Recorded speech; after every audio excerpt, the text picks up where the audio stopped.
Hey, what's up everyone, Nomadic Gaijin here. Today I'm at what used to be the world's tallest statue. Now it's still in the top 5. It's the Ushiku Daibutsu in Ibaraki. Let's go check it out.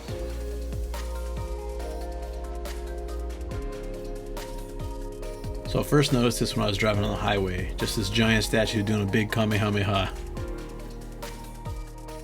Statue's so big, it even shows up in our navigation. I mean, check that out. That's huge. Look at it. It's in Ibaraki Prefecture. It's only less than an hour from my place.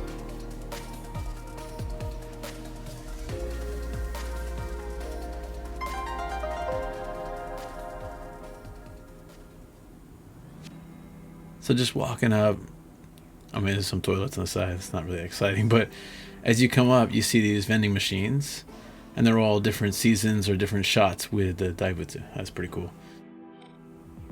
And then you get this little closed market over here. It's got lots of food, lots of local stuff. And to add a little bit more than the usual sort of Michinoeki feel, you've got a bunch of Buddhist stuff as well. And it's always one of those kind of things that I'll check it out when I come back. And then you see a restaurant right near the exit. If you go over there too late though, today is over. It's over. Straight from the ticket gate, you can see the Buddha beckoning you to spend the extra 400 yen to get in to the Buddha itself, which is totally worth it. Yeah, pretty much from anywhere onwards from this point, you can get awesome shots with the Buddha in the background. And you get lovely English translations like, "You get nervous to a pedestal and please do not touch great Buddha," which just really means don't get up here and don't touch him, but it's funny. And see those braids, those little bits of hair on the Buddha? Yeah. It's not poop, no. It's a braid, little piece of hair. Yeah, that is actually, each one of those is 200 kilograms. It's like 440 pounds, and there's 480 of those on there. And this statue, just the statue itself, weighs over 3,000 tons, which is insane. And straight away you get a map of the place with a little bit of English, but not much. It does help and shows you the seasons as well. Right now we're at the end of fall, so you get to see some nice trees like this. So it's a good place to just hang out, even if you're not going to go inside.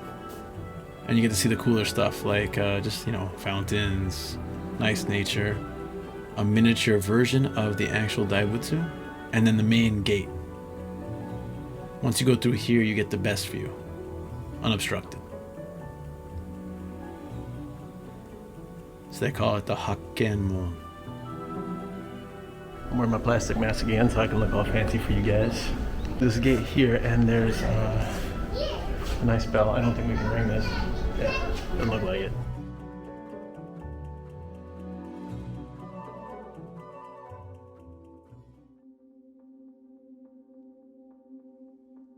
This is the walkway to the Daibutsu, which is supposed to be one of the longer of this type. So it's actually quite a long walk up to this Buddha statue. And this right here says it's the biggest of its kind in Japan. The incense burner. Got a sign right there. Just like with Oni Oshidashi and video, they're not letting us touch the bell right now. Just, again, I think a safety thing, right? There's a lot of beautiful nature stuff around here, but right now, because it's almost winter, everything is pretty dead, as you can see. So you've got the range of the really beautiful red and orange fall leaves, and you've got just like the dead trees. Getting on approach to this, oh my god, it's huge up close. Like, I mean, it looks big from far away, but it is massive. Just look at this thing.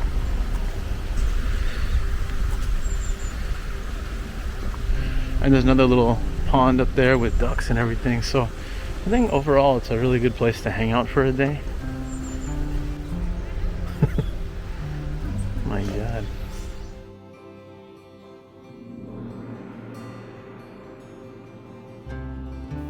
The first floor represents Hikari no Seikai, or world of light. It's dark with incense burning, colored lights, and music. It feels like entering some kind of different plane of reality. And as you proceed, you get a very calming sense of feeling. Just, okay. But it's actually completely different than the entire rest of the building. That's why I kind of like this floor.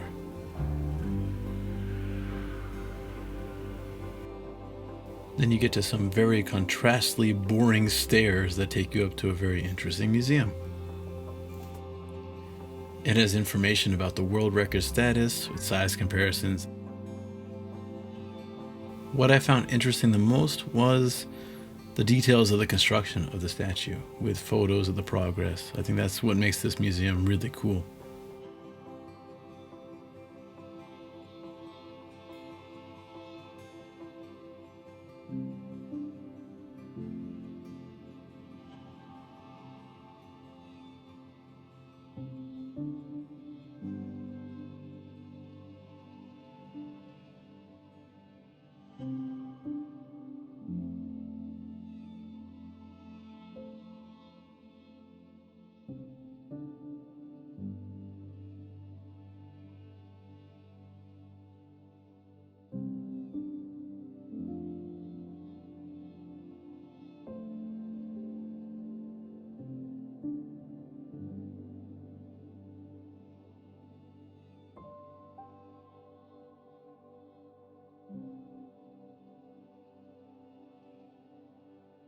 Look at the power washers. That's awesome.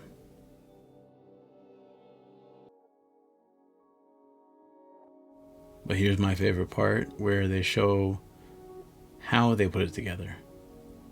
And that's amazing. The construction piece by piece, the way they planned it out.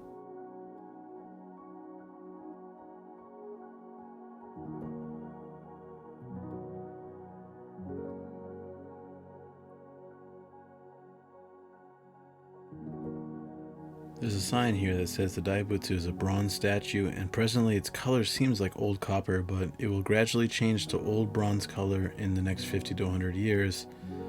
And this is 100th scale model of the actual Daibutsu. And the model height is 1 meter. The actual one is 100 times the height and 1,000,000 times the volume. Okay, I'm up in the actual chest area of the Daibutsu. The windows you can see out from the chest. Got a cool little display here as well. Look at that. To either, I guess, shoulder or arm, somewhere in the arm, and see out. Kind of hard to get a good view with a camera, but you can at least see out. You can look at all the cemeteries down at the bottom. Yeah.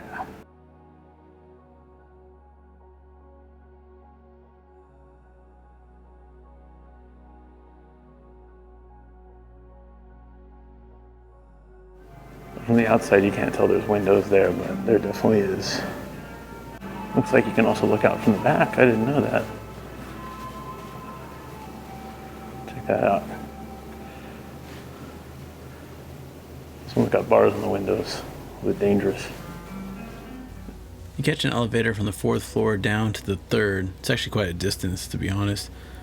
And here's where it really gets interesting. So you walk in and you see this. There's actually 3,400 gold Buddha statues here.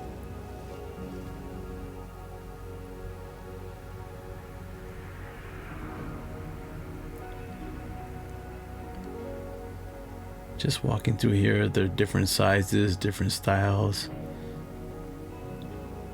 It's just beautiful. It's gold everywhere. And the detail that goes into each one of these is mind-boggling. Really is.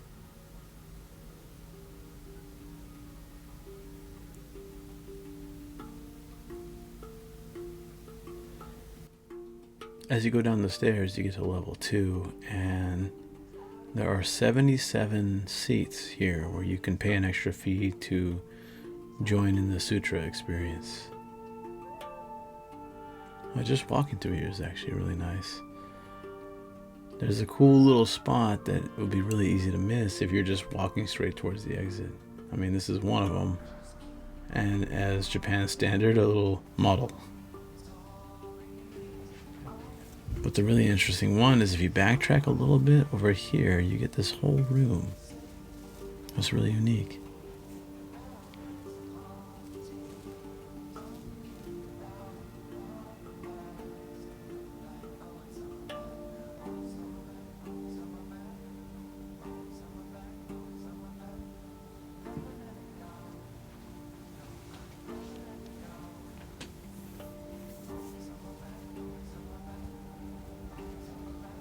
Then it's off to the exit to once again hit a very plain and normal walkway.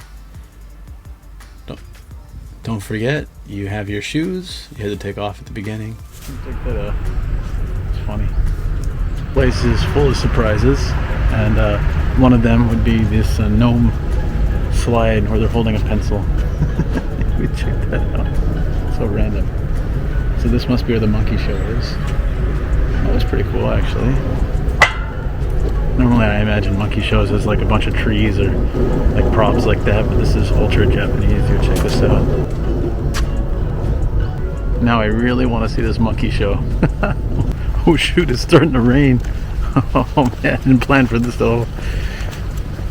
This is one thing, if you travel in Japan, don't ever trust the weather reports. They're never right. There are a couple ways to walk back to the front of the park, but I decided to go to this Japanese garden way, and I was not disappointed.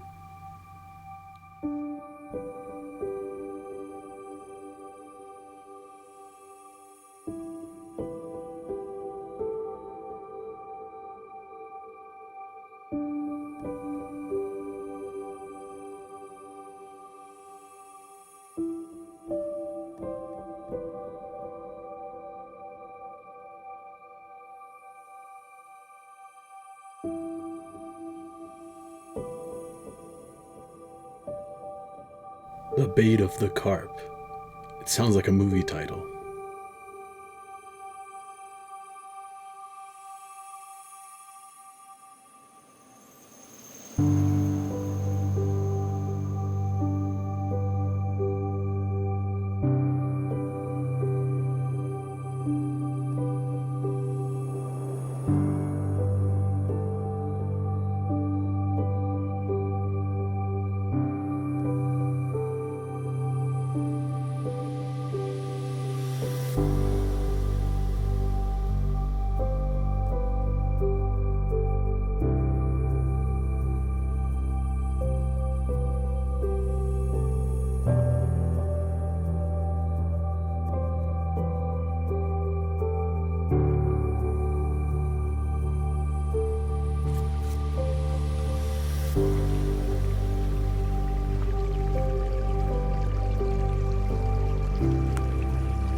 Hope you guys enjoyed the video.